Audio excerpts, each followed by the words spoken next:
Bienvenue sur Chio Royal World TV. Une annonce majeure vient de secouer la scène politique africaine. Le Mali, le Burkina Faso et le Niger ont officiellement annoncé leur retrait sans délai de la Communauté économique des États d'Afrique de l'Ouest. Cette fois, la rupture est donc bien consommée. Le Burkina Faso, le Mali et le Niger quittent la CEDEAO, la Communauté économique des États de l'Afrique de l'Ouest. Un départ qui conclut plusieurs mois de crise avec l'organisation sous-régionale. On écoute les précisions de Guillaume Villadier. Communiqué conjoint du Burkina Faso, de la République du Mali et de la République du Niger. Il est 13h ce dimanche 28 janvier. À la télévision nationale, à Ouagadougou, à Bamako et à Niamey, la même annonce. Leurs Excellences le capitaine Ibrahim Traoré, le colonel Assimi Goïta et le général de brigade Abdourahmane Tchani décident toute souveraineté du retrait sans délai du Burkina Faso, du Mali et du Niger de la Communauté des États de l'Afrique de l'Ouest. 49 ans après avoir participé à la fondation de la Communauté des États d'Afrique de l'Ouest, Mali, Niger et Burkina officialisent donc la rupture.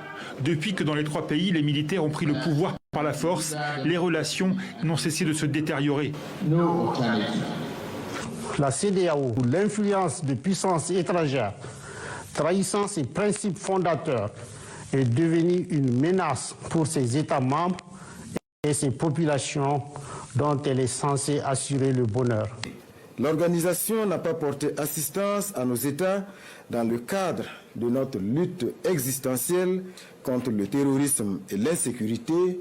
Pire, lorsque ces États ont décidé de prendre leur destin en main, elle a adopté une posture irrationnelle et inacceptable en imposant des sanctions illégitimes, illégales, inhumaines et irresponsables.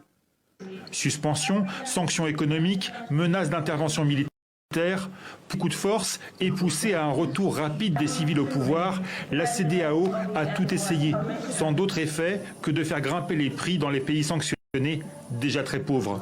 Les militaires, eux, n'ont pas quitté le pouvoir. Au contraire, ils accusent l'organisation face aux djihadistes qui sévissent depuis plus de 10 ans au Sahel. Il y a un mois déjà, lors d'une réunion de Premier ministre à Niamey, le divorce semblait inévitable. Est-ce que c'est la CEDEAO qui vient nous donner à manger? Est-ce que c'est la CEDEAO qui paye nos militaires? Et pourquoi elle doit avoir son œil sur la façon dont nous devons nous gouverner?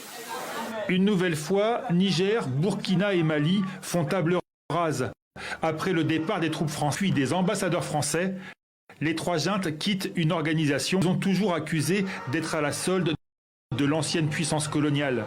Désormais, leur avenir commun s'écrira sous l'AES, l'Alliance des États du Sahel, qu'ils ont créée en septembre, de souveraineté, assure-t-il, tout en se tournant politiquement et militairement vers la Russie.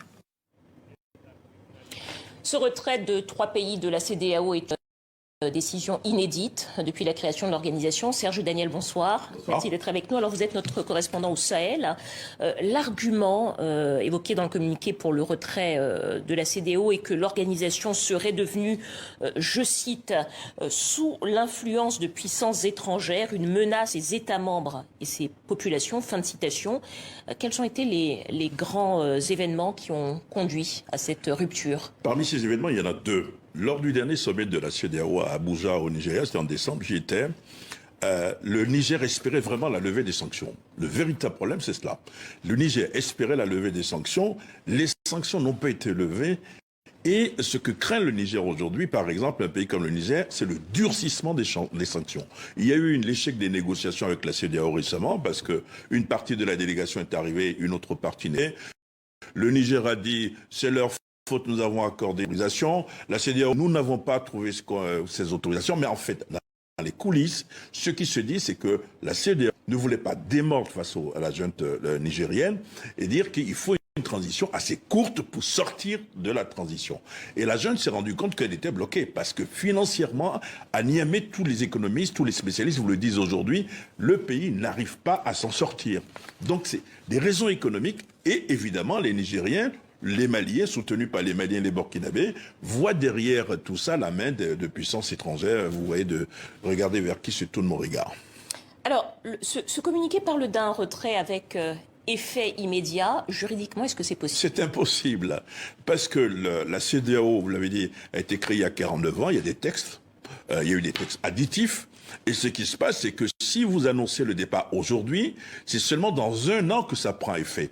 Donc aujourd'hui, malgré l'annonce de ces 3 pays, le Niger, le Burkina et le Mali font partie toujours de la CEDEAO, parce qu'il y a tout un processus, et vous avez vu le communiqué de la CEDEAO. La CEDEAO dit, nous avons appris par voie de presse qu'ils sont en train de partir, mais nous allons travailler avec eux pour le retour à l'ordre constitutionnel, donc discours plutôt mesuré de la communauté économique des États de l'Afrique de l'Ouest, et donc ils ne sont pas partis, il faut 1 an pour partir. Voilà, la CEDEAO qui se dit prête ce soir à une solution négociée, voilà. Elle indique ça dans un communiqué. Alors, ce retrait de la CEDEAO, bien évidemment, devrait engendrer des conséquences économiques, politiques et commerciales pour les pays concernés. Mais avant de répondre à cette question, de savoir lesquelles, eh bien, il faut d'abord comprendre comment fonctionne la communauté économique des États de l'Afrique de l'Ouest et son rôle auprès des pays membres. On écoute les explications de Jean-Luc Égosier.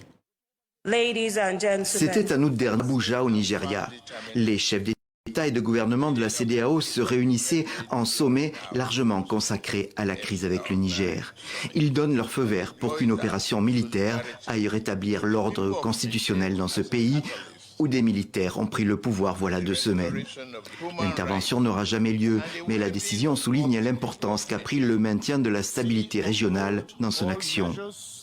Créée en 1975, la communauté économique des États d'Afrique de l'Ouest s'est donné de nombreuses missions.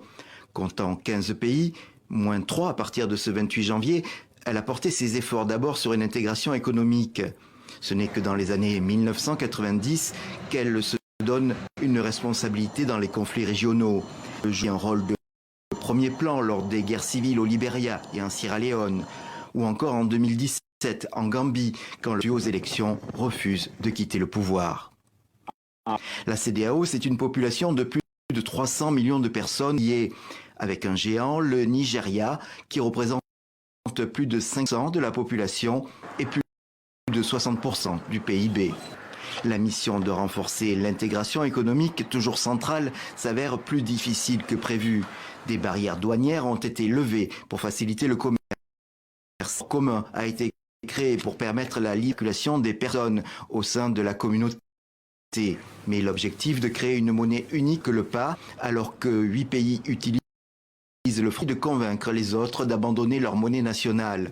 Cette monnaie unique a déjà un nom, l'ECO, mais dans ce domaine, la CEDEAO avance à très petit pas. Bien qu'instantanée dans la déclaration, ne pourra être mise en œuvre qu'après 1 année, conformément aux dispositions du traité de l'organisation sous-régionale. Dans un communiqué conjoint daté du 28 janvier, ces 3 pays, des membres fondateurs de la CEDEAO, pointent du doigt plusieurs griefs, allant de l'éloignement des idéaux des pères fondateurs au manque de soutien dans la lutte contre le terrorisme, en passant par des sanctions jugées illégales, illégitimes, inhumaines et irresponsables. Les tensions avaient émergé suite à des coups d'État ayant renversé les présidents respectifs du Mali, du Burkina Faso et du Niger, entraînant des sanctions prévues dans le traité de l'organisation.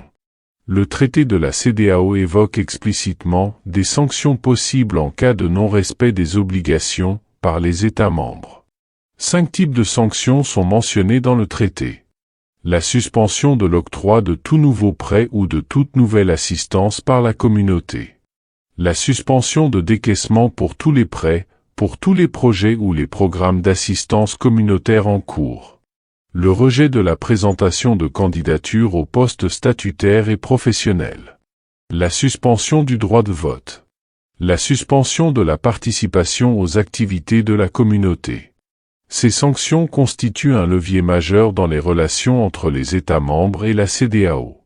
L'organisation a réagi rapidement en exprimant sa volonté de trouver une solution négociée, tout en attendant la notification formelle de cette décision. Sur le terrain, ces événements ont eu des répercussions économiques significatives. Au Niger, par exemple, un blocus commercial a entraîné une hausse des prix des denrées alimentaires et une pénurie de produits essentiels, mettant en lumière les conséquences tangibles de cette crise. Au niveau international, ces 3 États sahéliens ont rompu leurs liens avec la France et se sont tournés vers la Russie. En septembre 2023, ils ont formé l'Alliance des États du Sahel, signalant un changement géopolitique majeur. Géographiquement, avec le retrait de ces 3 États, la CEDEAO sera désormais limitée aux 12 États littoraux d'Afrique de l'Ouest. Ensemble, le Mali, le Burkina Faso et le Niger représentent 2,75 millions de kilomètres 2 sur les 6,1 millions de kilomètres 2 de l'ensemble des États membres de la CEDEAO. Les implications potentielles de ce retrait sont considérables, touchant la circulation des biens et des personnes, les exemptions de visa, les exonérations de taxes, avec des retombées sur les prix. Restez avec nous sur Chio Royal World TV pour des développements en direct sur cette situation en évolution. Cette question du retrait de la CEDEAO par ces 3 pays sera certainement au centre de l'actualité dans les mois à venir.